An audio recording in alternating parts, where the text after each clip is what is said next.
ప్రభుత్వం ఏవైతే 6 గ్యారంటీలు అనౌన్స్ చేసిందో అందులో భాగంగా ఒక్కొక్క గ్యారంటీని నెరవేరుస్తూ వస్తోంది. ఆల్రెడీ 4 గ్యారంటీలను రేవంత్ సర్కార్ నెరవేరుతూ వచ్చింది. ఇప్పుడు 5వ గ్యారంటీ ఏదైతే ఉందో అంటే ఇందిరమ్మ ఇండ్లకు సంబంధించి మనందరికీ తెలుసు, డబుల్ బెడ్రూమ్ ఇండ్లు ఎప్పుడైతే బీఆర్ఎస్ సర్కార్ అనౌన్స్ చేసిందో అప్పుడే అధికారంలోకి వచ్చింది. 2 లక్షలకు పైచిలుకు డబుల్ బెడ్రూమ్ కట్టిస్తాము అన్నటువంటి మాట చెప్పింది. కాబట్టి ఆనాడు బీఆర్ఎస్ సర్కార్ ఒక రకంగా అధికారంలోకి రావడానికి రీజన్ కూడా ఇళ్ళు, ఫ్రీ ఇళ్ళు, అది కూడా డబుల్ బెడ్రూమ్కి సంబంధించిన ఇళ్ళు. ఇప్పుడు రేవంత్ సర్కార్ ఏదైతే ప్రామిస్ చేశారో ఇందిరమ్మ ఇండ్లకు సంబంధించి ఇందిరమ్మ ఇళ్ళు అందరికీ అర్హులైన వాళ్ళందరికీ కట్టించబోతున్నాం అన్నటువంటి మాట చెప్పారు. కాబట్టి దానికి సంబంధించి ఆల్రెడీ నిధులని రిలీజ్ చేశారు. ఫస్టే అంటే 3,000 కోట్ల నిధులను ఆల్రెడీ రేవంత్ సర్కార్ రిలీజ్ చేసింది. ఈ నెల 11వ తారీఖున భద్రాచలంలో ఈ పథకానికి సంబంధించి కూడా ఆవిష్కారం కాబోతోంది, ప్రారంభించబోతున్నారు సీఎం రేవంత్ రెడ్డి. సో ఇది 5వ గ్యారంటీ అవుతుంది. మొన్న ప్రజాపాలనలో భాగంగా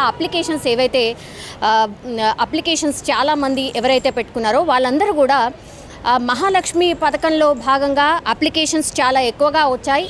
అండ్ దాని తర్వాత ఇల్లు కావాలి అన్నటువంటి మాట చాలామంది ఆ అప్లికేషన్స్లో కోరినటువంటి పరిస్థితి. అయితే అర్హులు ఎవరు ఉంటారు ఇప్పటికైతే ఇంకా కూడా తేల్చలేదు. బట్ 90 లక్షల మంది ఆల్రెడీ రేషన్ కార్డుకి సంబంధించిన అర్హులు ఉన్నారు. అండ్ సీఎం రేవంత్ రెడ్డి పదే పదే చెప్తున్నారు, రేషన్ కార్డు ఎవరికైతే ఉంటుందో అంటే ఫుడ్కి సంబంధించిన కార్డు ఎవరికైతే ఉంటుందో వాళ్ళే అర్హులు కాబోతున్నారు మా 6 గ్యారంటీలకు సంబంధించి అని పదే పదే ఆయన స్పష్టంగా చెప్తున్నటువంటి పరిస్థితి కనిపిస్తోంది. సో 90 లక్షల మందిలో ఇప్పటికే 80 లక్షల మంది ఆల్రెడీ అప్లికెంట్స్ ఎవరైతే ఉన్నారో వాళ్ళందరూ కూడా రేషన్ కార్డుకి అనుసంధానం చేసుకోవాలి, మీరు ఈ కేవైసీ చేయాలి రేషన్ కార్డుకి సంబంధించి అని చెప్పారు.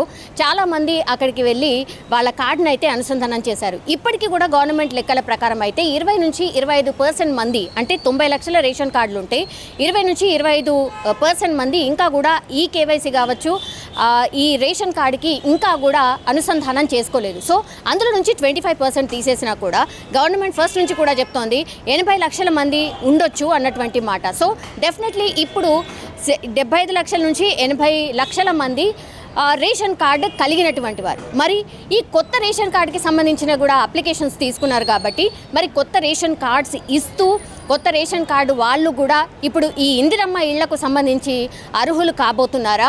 ఎందుకంటే 3,000 కోట్లు అయితే ఆల్రెడీ రిలీజ్ చేశారు. చాలామంది క్వశ్చన్ చేస్తున్నారు, రేషన్ కార్డు లేని వాళ్లకు ఏంటి పరిస్థితి అన్నటువంటి మాట అడుగుతున్నారు. కాబట్టి మరి ఈ రేషన్ కార్డుకి సంబంధించి గవర్నమెంట్ ఎట్లాంటి సొల్యూషన్ తీసుకుంటుంది, ఆర్ రేషన్ కార్డుకి సంబంధించి ఎట్లాంటి క్లారిఫికేషన్ ఇవ్వబోతోంది, రేషన్ కార్డు ఇచ్చిన తర్వాతనే ఈ పథకాలు ఇవన్నీ కూడా అర్హులకి అనౌన్స్ చేయండి ఆర్ ఇంప్లిమెంట్ చేయండి అన్నటువంటి మాట కూడా చెప్తున్నారు. ఎవరైతే పాత వాళ్ళు ఉన్నారో మళ్ళీ వాళ్ళకే పథకాలు వర్తిస్తున్నాయి. కాబట్టి మరి కొత్త వాళ్ళు ఎవరైతే రేషన్ కార్డు పెట్టుకున్నారో వాళ్ళు అర్హులు కాకుండా పోతున్నారు. దీనికి సొల్యూషన్ ఏంటి అని పదే పదే చాలామంది ఎవరైతే ప్రజాపాలనలో దరఖాస్తు చేసుకున్నారో వాళ్ళ అందరూ కూడా అడుగుతున్న సిచ్యువేషన్ కనిపిస్తోంది. దీనికి సంబంధించి మరి ఎట్లాంటి క్లారిటీ ఇవ్వబోతుంది అనేది చూడాల్సిందే. బట్ ఇప్పుడు ఒక జీవో అయితే రిలీజ్ చేసింది గవర్నమెంట్.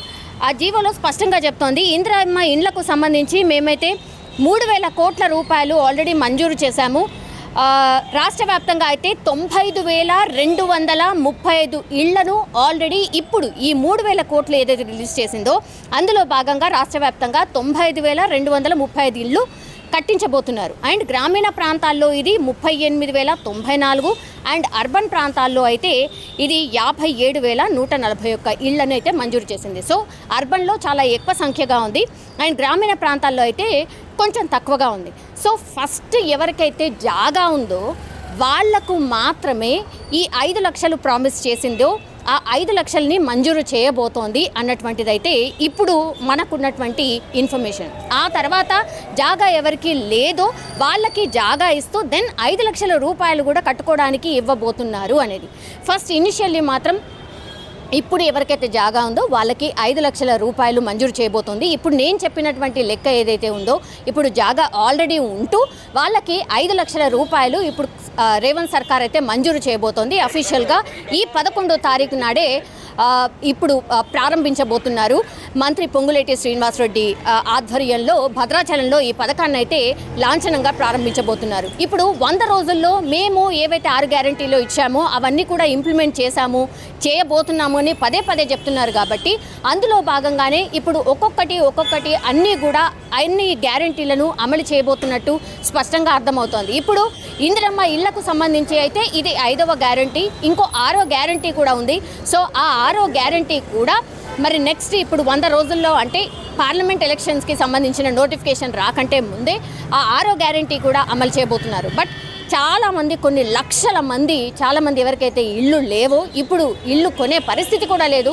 అంత ఎక్కువగా భారీగా ధరలు పెరిగిపోయాయి, మనందరికీ తెలుసు. భూమి కొనలేని సిచ్యువేషన్, కట్టుకోవాలన్నా కూడా నిజంగా కూడా ఈ 5 లక్షలు ఏ మేరకు సరిపోతాయి, ఇది కూడా ఒక క్వశ్చన్. బట్ అయినా సరే 5 లక్షలు ఇస్తే ఎంతో కొంత ఇంకో కొంత సర్దుకొని కొంత ఇల్లు అయితే కట్టుకోవచ్చు అనేటువంటిది అయితే చాలామంది ఆశగా ఎదురు చూస్తున్నారు. ప్రజాపాలనలో భాగంగా 1,25,00,000 అప్లికేషన్స్ వస్తాయి. చాలామంది ఇందులో ఇందిరమ్మ ఇల్లు కావాలి అన్నటువంటి అప్లికేషన్స్ అయితే చాలా మట్టికి పెట్టుకున్నారు. సో అందులో భాగంగానే ఇప్పుడు రేవంత్ సర్కార్ 11వ తారీఖున అఫీషియల్గా ఇందిరమ్మ ఇళ్లకు సంబంధించి నిధులు విడుదల చేసింది కాబట్టి ఆ రోజు ఈ పథకాన్ని లాంఛనంగా ప్రారంభించబోతున్నారు. మరి ఇంకా దీనికి సంబంధించి విధి విధానాలు ఏంటి అండ్ అర్హులు ఎవరు కాబోతున్నారు? ఫస్ట్లో నేను చెప్పినట్టుగా ఇప్పుడు జాగా ఉండి 5 లక్షల రూపాయలు వాళ్ళకు నేరుగా అందించబోతోందా, లేకపోతే ఇంకా ఎవరిని అర్హులు చేయబోతోంది అనేది చూడాల్సిందే.